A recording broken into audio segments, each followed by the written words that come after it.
Hermanos, hermanas, buenos días. Mi nombre es Germán Oliva. Vamos a continuar con nuestro estudio del libro de Doctrina y Convenios que nos toca estudiar este año.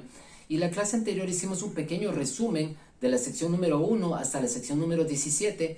También estudiamos algo de historia de José Smith Historia. También estudiamos la sección número 18 y 19. Recordando un poco de la clase anterior, en la sección número 18, nos enteramos de que Dios habló a Oliverio Cowdery los primeros 8 versículos. Vamos a recordar el número 3 y el 4, que me parece muy interesante. Dice, estamos en la sección número 18 de la clase anterior. Dice, y si sabes que son verdaderas, he aquí, te mando que confíes en las cosas que están escritas, porque en ellas se halla la escritura, todas las cosas concernientes a la fundación de mi iglesia, mi evangelio y mi roca. Entonces es interesante porque Oliverio Cowdery, Dios le dice a Oliverio Cowdery de que confíe en las cosas que están escritas para la creación de la iglesia, como dice en el versículo número 4, todas las cosas concernientes al fundamento de mi iglesia. Entonces lo que hace Oliverio Cowdery es hacer un artículo en donde lo llama Artículos y Convenios de la Iglesia de Cristo. En esto lo que se basaba es que qué es lo que tenía que tener la Iglesia de Cristo, o qué debería tener la Iglesia de Cristo, o la Iglesia verdadera de Cristo, basado en el conocimiento que él tenía de la Biblia, de las Escrituras, y también sobre todo en la traducción que había hecho José Smith del Libro de Mormón, que ya estaba por terminarse. De hecho, en la sección número 19, vimos en la clase anterior, que ya se imprime, o sea, se termina la traducción y se imprime. ¿Cuántos tomos o cuántos libros primeros fueron los que se imprimieron? ¿Recuerdan en la clase anterior? ¿La meta cuál era? 5,000 libros de Mormón impresos. Muy bien. ¿Y cuánto costaba? $3,000. Esos $3,000 equivalente a nuestros días, dijimos en la clase anterior que era como más o menos unos $80,000. ¿Y quién dio todo este dinero? ¿Todo este billete quién dio? Martin Harris, muy bien. ¿Y cómo? ¿De dónde sacó el dinero? Vendiendo sus 130 hectáreas, o sea, su granja la vendió y pudieron imprimir el Libro de Mormón y tuvieron ya impreso el Libro de Mormón. Solo que José Smith y Oliverio Cowdery sabían que no estaba hecho todo, que faltaba. ¿Faltaba qué? Fundar la iglesia o restaurar la iglesia. ¿Cómo sabía José Smith que le faltaba hacer eso? A ver, ¿cómo ustedes piensan que José Smith sabía que no estaba hecha toda su misión solo traducir el Libro de Mormón? Recordemos que lo hizo con el Urim y Tumim, ¿no? Ok, si no, faltaba algo más de restaurar la iglesia. ¿Cómo ustedes piensan que él sabía que le faltaba cumplir esa misión? Bueno, sí, Dios le dijo, pero ustedes recuerdan en qué momento le dijo. ¿Qué momento? En la primera visión. Vimos en la clase anterior, ¿verdad? Él quería unirse a una de las iglesias, pero se fue a orar en un bosque y se le apareció Dios el Padre, su Hijo Jesucristo, y le dijo que no se una a ninguna de las iglesias, que por medio de él se iba a restaurar la iglesia. Muy bien, entonces José Smith sabía que la misión no terminaba en traducir el Libro de Mormón e imprimir los tomos, sino que tenía que restaurar la iglesia. Hasta que llega el 6 de abril de 1830, 10 años después de la primera visión, en el cual se funda oficialmente o se restaura oficialmente la iglesia. Eso está en la sección número 21, estamos entrando en la clase de hoy. Veremos la sección número 20, 21 y 22, solo que la sección número 21 fue escrita antes de la sección número 20. Vamos a estudiar algo de la sección número 21, en donde a José Smith se le sostiene como profeta, vidente y revelador. Versículo número 1 dice, he aquí, se llevará entre vosotros una historia, y en ella será llamada vidente, traductor, profeta, apóstol de Jesucristo, elder de la iglesia, y por la voluntad de Dios el Padre y la gracia del Señor Jesucristo. ¿Y quién le aparta? ¿Quién pone las manos sobre la cabeza de él? Pues le aparta como profeta de la iglesia, Oliverio Cowdery. Hay algo más en el versículo número 6. Porque si hacéis estas cosas, las puertas del infierno no prevalecerá en contra de vosotros. Y hay algo más en el 6. Lo interesante de esto es que lo hacen el 6 de abril. Y ese mismo 6 de abril, donde hacen este documento importante de la iglesia, hay bautismos después de esta reunión. De hecho, algunos se bautizaron y entre ellos se bautizó el papá de José Smith. Y se restaura oficialmente la iglesia. Solo que el nombre de la iglesia, en la sección 115, se le pone el nombre de la iglesia. Vamos a leer esa parte, vamos a buscar Doctrina y Convenios 115, en el versículo número 4 dice, porque así se llamará mi iglesia en los postreros días, a saber, la iglesia de Jesucristo de los santos de los últimos días. Cuando lleguemos a esta sección estudiaremos más sobre el nombre de la iglesia, pero lo que trato es que ustedes pueden aprender que la iglesia siempre está restaurándose. En la sección número 21 se restaura la iglesia y se dice que el documento oficial se pone a 6 miembros de la iglesia. Se empieza con 6 miembros. Y lo raro es que todos son hombres, los primeros 6 miembros. Y han pasado 10 años de la primera visión y yo no puedo entender que tan solo haya 6 miembros. Y hombres todavía, solo hombres. Si desde el primer momento que recibió la primera visión, José Smith, él contó a todos los que pudo y él sabía que era verdad y muchos le siguieron pensando que sí era verdad y hasta este momento tenía muchos seguidores la iglesia. Se habla en un estudio que hay que se llama Relaciones en Contexto. Este estudio es sobre relatos que van al lado de las secciones, quiero decir, o sea, los relatos históricos hechos por el Departamento de la Iglesia de Historia, de la Historia de la Iglesia. Ellos hicieron estos relatos de este estudio basado en las secciones de Doctrina y Convenios, y ellos dicen que sí, se hizo este documento basado en 6 personas, pero estas 6 personas se hizo para hacer legal la fundación de la iglesia, lo legal a cargo del Estado, a cargo del condado, a cargo del país, para fundar la iglesia, para registrar la iglesia como iglesia. Pero realmente había cerca como de 40 personas que asistieron a esta primera reunión o restauración de la iglesia. Vamos a leer Doctrina y Convenios 20. Ahora vamos a regresar al 20.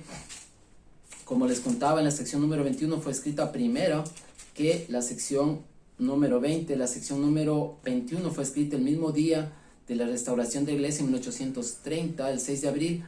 Y la sección número 20 fue escrito en el mismo mes, pero después de la restauración. En el versículo número 1 dice: el origen de la iglesia de Cristo en estos últimos días, habiendo transcurrido 1830 años desde la venida de nuestro Señor y Salvador Jesucristo en la carne, habiendo sido debidamente organizada y establecido de acuerdo con las leyes del país, como decíamos, ¿verdad? De acuerdo a la ley del país. Ellos mismos lo dicen, por la voluntad y el mandato de Dios. Esto es increíble porque dice por la voluntad y el mandato. O sea, les mandó el Señor y por la voluntad de Dios en el 4º mes del 6º día del mes de este llamado abril. ¿En qué año? 1830. Entonces, se lo hizo, como se le decía, ¿verdad? Como dijo en estos estudios, que se lo hizo para registrar la iglesia en el país, solo con 6 miembros. En la sección número 20 también habla sobre el libro de Mormón. En el versículo número 8 dice: y le dio poder de lo alto para traducir el libro de Mormón por los medios preparados de antemano. ¿Qué medios preparó para que José Smith pueda traducir el libro de Mormón? Lo dijimos en esta clase. El Urim y el Tumim. Muy bien. Hay algo más. En el versículo número 17 habla sobre la creación. Dice el 17, estamos en sección número 20 estudiando.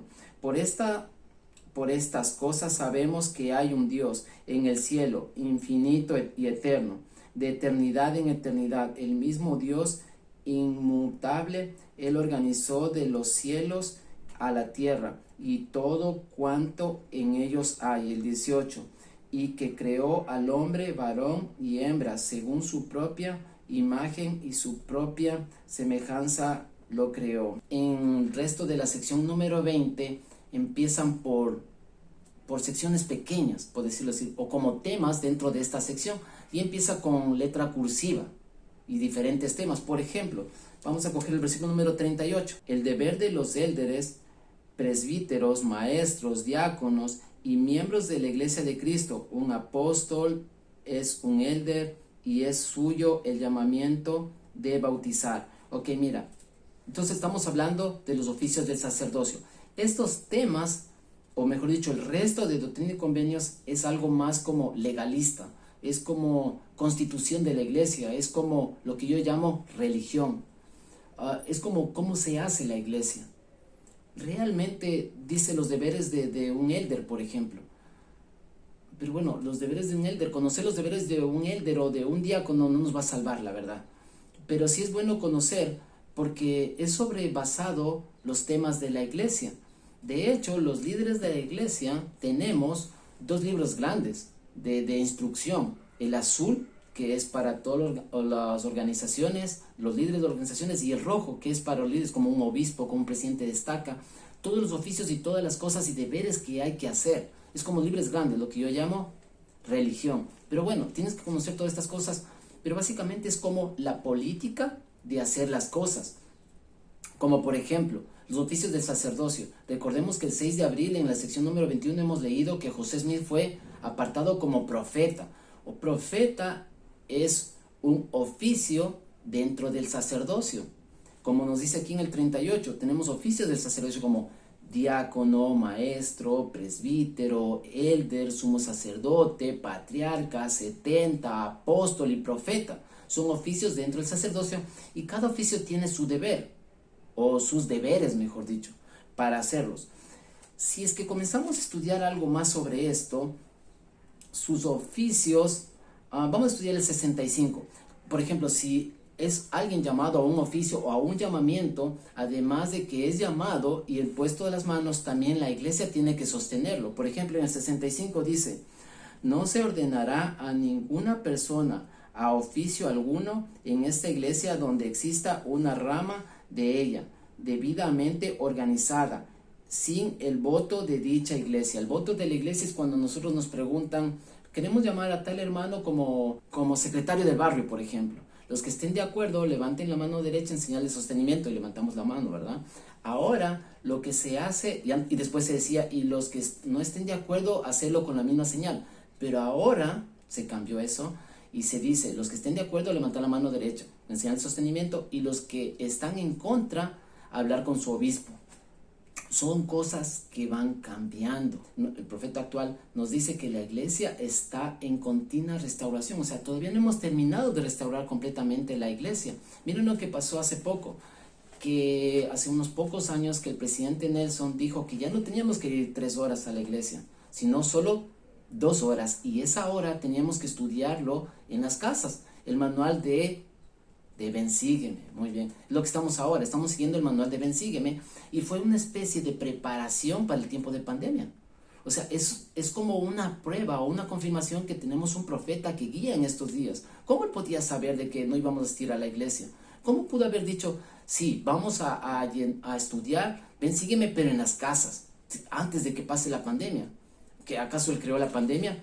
El Señor guía a un profeta en un tiempo, en el tiempo que le toca. Por ejemplo, Moisés. Moisés fue guiado por el Espíritu para sacar al pueblo de Egipto, el pueblo de Cristo, los judíos, del pueblo de Egipto, cruzar en tierra seca, el Mar Rojo, e ir por el desierto. Cada profeta tiene su momento, y el profeta recibe revelación de Cristo y continúa restaurando la iglesia. Es lo que está pasando ahora. Por ejemplo, dijo otra cosa más, que ya no iba a haber, por ejemplo, hace algunos años, pocos años, el presidente Nelson dijo que ya no iba a haber sumos sacerdotes o líder de grupo de sumos sacerdotes. Antes lo que hacían los sumos sacerdotes, tenían un líder y se reunían dentro de un barrio los sumos sacerdotes. Pero el profeta dijo, no, ya no se va a hacer eso. Lo que se va a hacer, los sumos sacerdotes se van a reunir con los líderes y hacer un solo grupo del sacerdocio. Y es cuando a mí me relevaron, porque yo servía como líder de grupo de sumos sacerdotes de mi barrio. Ese sería, antes era el segundo del barrio, primero el obispo, luego el líder de sumos sacerdotes, pero ahora ya no hay. Eso quiere decir que el mismo profeta me relevó de mi llamamiento, y siempre va continuamente en restauración de la iglesia. Otra cosa que también se cambió, que antes para un bautismo tenía que los testigos ser élderes o presbíteros por lo menos. Pero ahora ya no. Ahora puede ser cualquier persona que sea bautizado, puede ser un testigo. ¿Por qué? Porque la iglesia va renovándose o restaurando, o mejor dicho, todavía no terminamos de restaurar completamente la iglesia. Estamos en este camino. Hay algunas iglesias que dicen, algunas otras religiones que dicen que los cielos están cerrados, que no hay revelación, que ya no hay revelación, que todo lo escrito está escrito y ya no hay nada más. Pero nosotros sabemos que el Espíritu habla a nuestra mente y a nuestro corazón. Y un líder de la iglesia le habla al Espíritu para guiar en su llamamiento, al profeta a guiar a la iglesia. Entonces, si es que nosotros decimos, ya no hay esto de restaurar y todos estos cambios que están haciendo, no tienen que ser porque ya la iglesia está, entonces estamos como sosteniendo o dándole la razón a las personas que dicen que ya no, los cielos están cerrados, que no hay revelación. Pero la revelación continúa. Seguimos teniendo revelaciones. Si seguimos estudiando un poco más de Doctrina y Convenios 20, que es lo que tenemos que hacer, vamos a estudiar un poco más sobre los oficios, o mejor dicho, sobre los deberes de cada oficio del sacerdocio. Recordemos los oficios del sacerdote: diácono, maestro, presbítero, elder. Ok, los deberes, por ejemplo, de un diácono es repartir la Santa Cena. Uno de los deberes es repartir la Santa Cena. Otro de los deberes de un maestro es preparar la Santa Cena, dejar todo listo, preparadita la Santa Cena para que venga el presbítero y la bendiga. Y otro deber del presbítero, que es un oficio del sacerdocio, es bautizar. Un presbítero puede bautizar en la iglesia y aún dentro del templo, que son los nuevos cambios. Los deberes de un elder es presidir. De hecho, los misioneros son élderes, porque dice elder y el apellido, ¿verdad? Entonces, elder quiere decir anciano. Quiere decir anciano. Son los deberes dentro del sacerdocio. De un profeta, el deber es presidir y profetizar para la iglesia. Entonces, siempre hay estos deberes. Ahora, si nosotros sostenemos de que la iglesia va cambiando, por ejemplo, en la sección número 20, en el versículo número 75 nos dice sobre la bendición de la Santa Cena. Solo que recordemos que la Santa Cena lo hizo Jesucristo, la estableció con la última cena. ¿Recuerdan la última cena cuando repartió pan sin levadura y vino? Y lo dijo que lo hagan en memoria del cuerpo y la sangre de Jesucristo, o en memoria mía del cuerpo y la sangre de Jesucristo. Lo hizo. Bueno, esa fue la primera Santa Cena y la última cena al mismo tiempo.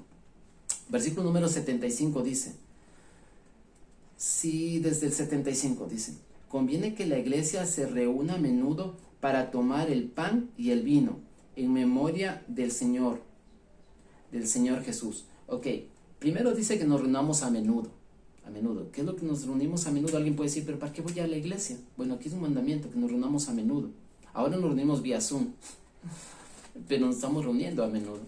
Nos estamos reuniendo ¿para qué? Una de las cosas, versículo número 76, y el elder o presbítero lo bendecirá, y de esta manera lo hará. Se arrodillará con la iglesia e invocará al Padre en solemne oración diciendo, ¿qué es lo que estamos hablando? De la bendición del pan, de la bendición del pan. Entonces, el que va a bendecir puede ser un presbítero, un elder, se arrodilla y bendice. Y la oración que dice está en el 77. Estamos aclarando de que aquí dice pan y vino. Podemos hacerlo con pan y agua, lo que hacemos ahora. O podemos en vez de pan usar galletas, o podemos usar fruta, o en vez de agua podemos usar jugo. La cosa es el poder del sacerdocio, o la bendición, o la autoridad del sacerdocio que haga la bendición ¿para qué? ¿Recuerdan el objetivo? Para recordar el cuerpo y la sangre de Jesucristo. Eso es lo importante. Lo que se hace es con pan y agua. De la bendición del pan, dice, oh Dios Padre eterno, en el nombre de Jesucristo, tu Hijo, te pedimos que bendigas y santifiques este pan para las almas de todos los que participen de él, para que lo coman en memoria del cuerpo de tu Hijo y testifiquen ante ti, oh Dios Padre eterno, que están dispuestos a tomar sobre él en nombre de su Hijo, y a recordarle siempre y a guardar sus mandamientos que él les ha dado, para que siempre puedan tener su espíritu consigo. Amén. Entonces esta oración está en Doctrina y Convenios 77, es la que se hace para bendecir la Santa Cena. En el 78 dice, la manera de bendecir el vino, tomará también la copa y dirá. Ok, estamos hablando de que en ese tiempo se hacía con vino. Jesucristo también lo hizo con vino, ahora lo hacemos con agua, o bien lo podemos hacer con jugo de uva o con jugo de durazno. Podemos hacerlo. Lo importante es en memoria del cuerpo y la sangre de Jesucristo. La oración del agua es en 79. Oh Dios Padre eterno, en el nombre de Jesucristo, tu Hijo, te pedimos que bendigas y santifiques este vino, para las almas de todos los que la beban, para que lo hagan en memoria de la sangre de tu Hijo, que por ellos se derramó, para que testifiquen ante ti, oh Dios Padre eterno, que siempre se acuerdan de él, para que puedan tener su espíritu consigo. Amén. Ok, entonces aquí tenemos las dos oraciones del pan y del agua, y también podemos estudiar en Doctrina y Convenios 20, que viene siendo una constitución de la iglesia, el 37, que habla sobre el bautismo, y otra vez empieza con letra cursiva. Es como diferentes temas de la sección 20. Es un poco difícil tal vez de estudiar la sección 20, porque además que es grande, es como no doctrinal, sino constitucional. 37. Además, por vía de mandamiento a la iglesia, concerniente a la manera del bautismo, todos los que se humillen ante Dios y deseen bautizarse, y vengan con un corazón quebrantado y con un espíritu contrito, y testifiquen ante la iglesia que se han arrepentido verdaderamente de todos sus pecados, y que se han dispuesto a tomar sobre sí el nombre de Jesucristo con la determinación de servirle hasta el fin, y verdaderamente manifiesten por sus obras que han recibido el Espíritu de Cristo para la remisión de sus pecados. Serán recibidos en la iglesia por el bautismo. Entonces, ¿qué es lo que tenemos que hacer para bautizarnos? Primero, tener el deseo, tener un corazón quebrantado, un espíritu contrito. Yo recuerdo que cuando me bauticé, hace más de 30 años, bueno, realmente los misioneros me dijeron que me bautice, el Elder Brown y el Elder Arias. Yo les dije que ya me había bautizado. Ellos me dijeron, pero como Jesucristo. Yo les dije, bueno, exactamente como Jesucristo no. Entonces recordemos que el bautismo tiene que ser ya grande, ¿no? Ya grande, y hundirse completamente dentro del agua. Entonces yo me di cuenta que como el bautismo de Jesucristo no me había bautizado. Entonces, ¿qué es lo que tuve que hacer? Pues bautizarme. Y eso es lo que hice, bautizarme. Y también tenía que tener un corazón quebrantado y un espíritu contrito de saber lo que estaba haciendo. Y cuando decido bautizarme, eso fue el 9 de octubre, un domingo en la tarde del 9 de octubre de 1989.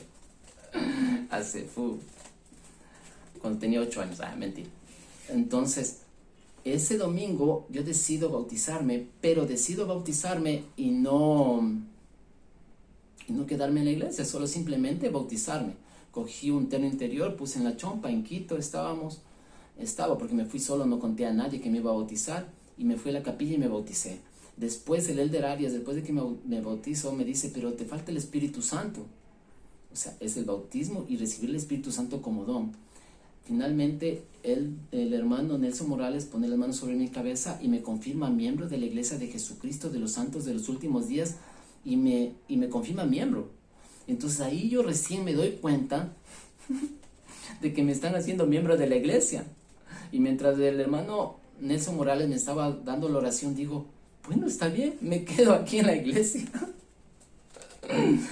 Y de ahí me quedé en la iglesia.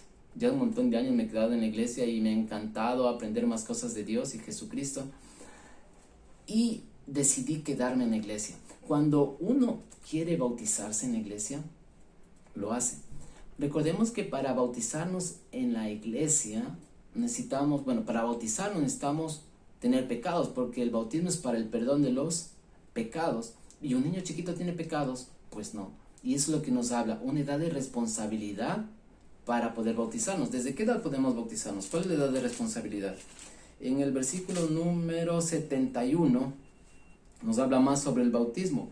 Dice, nadie puede ser recibido en la iglesia de Cristo a no ser que haya llegado a la edad de responsabilidad ante Dios y sea capaz de arrepentirse. ¿Y cuál edad es? Los 8 años, ¿no? El 72. El bautismo se debe administrar de la siguiente manera a todos los que se arrepienten. Otra vez constitucional, o sea, la manera como se tiene que hacer.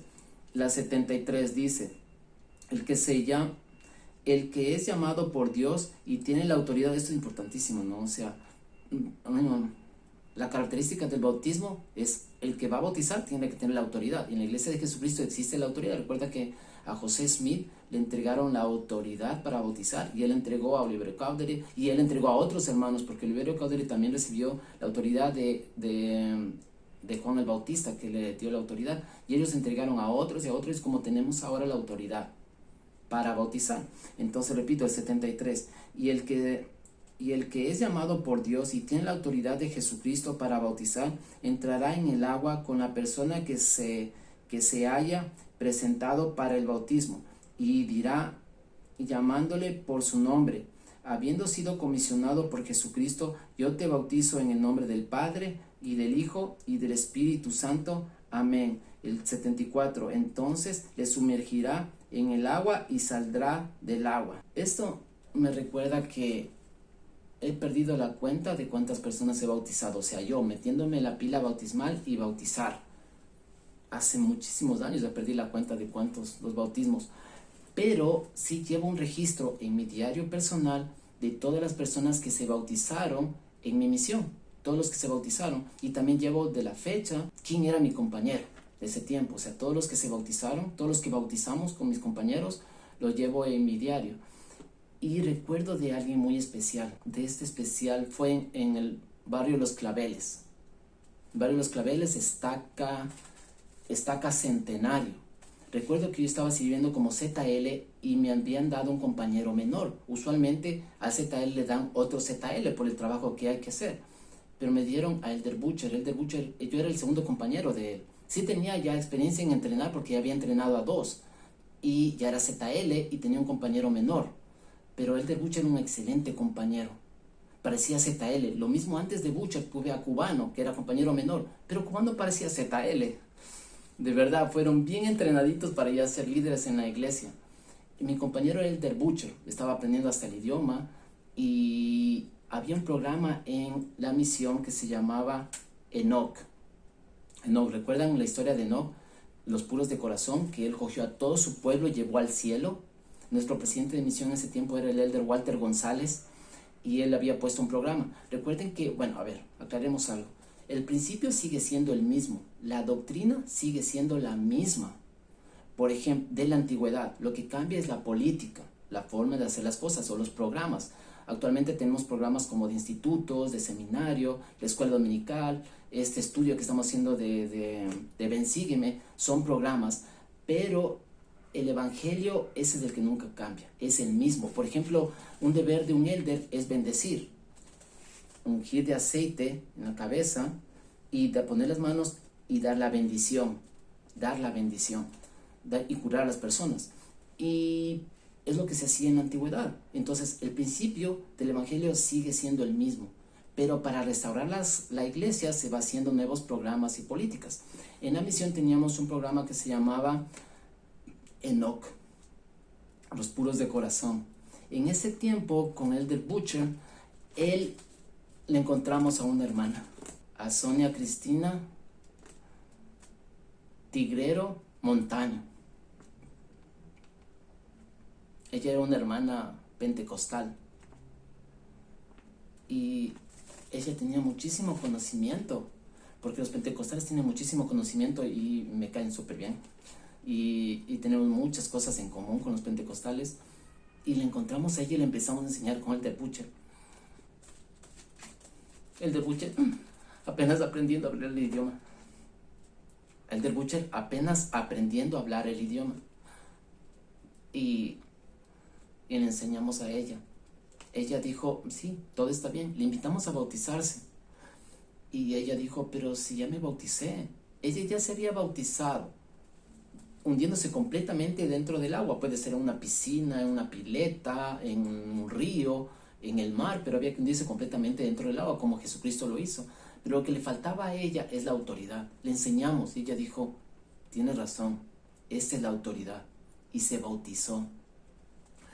En nuestro tiempo, cuando yo hice la misión, no solo nosotros bautizamos bastante, mi compañero y yo, sino todos los compañeros, todos los compañerismos bautizaban un montonzote de personas, bastantísimas, y lo hacíamos los domingos. Entonces esas capillas estaban repletas de personas que se querían bautizar, o sea, bastantísimas.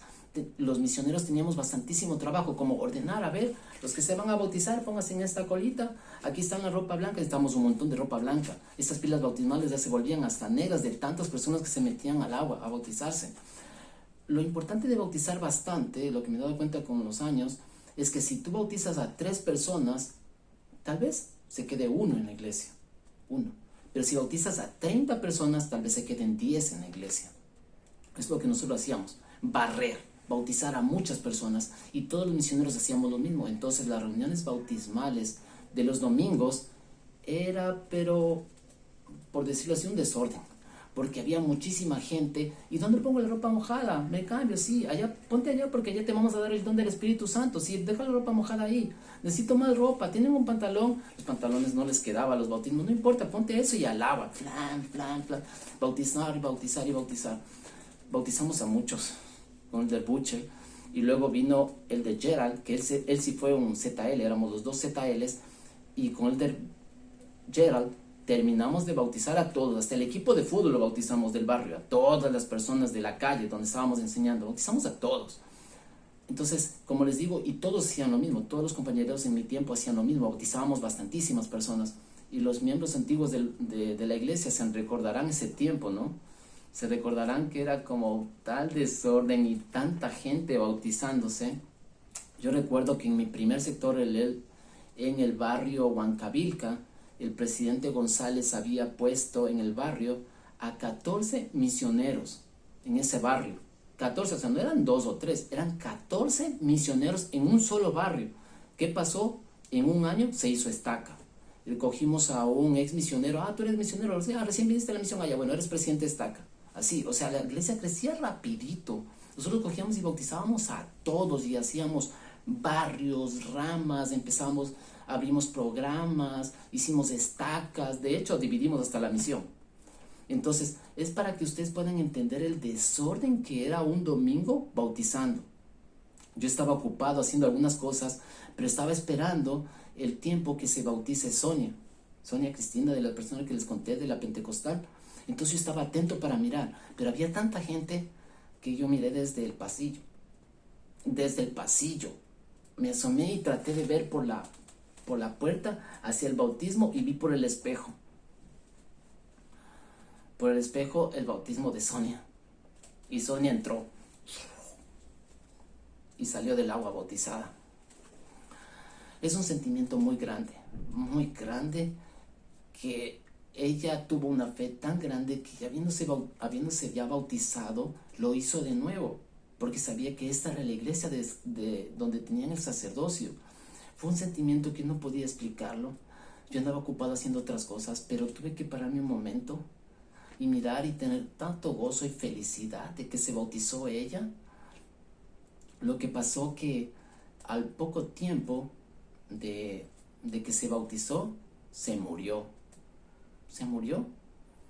Y después de que se murió, el programa de Enoch se terminó. Yo le dije a Elder González, sí, lo cumplimos, lo llevamos al cielo. Yo estoy seguro de que ella le mandamos directamente al cielo.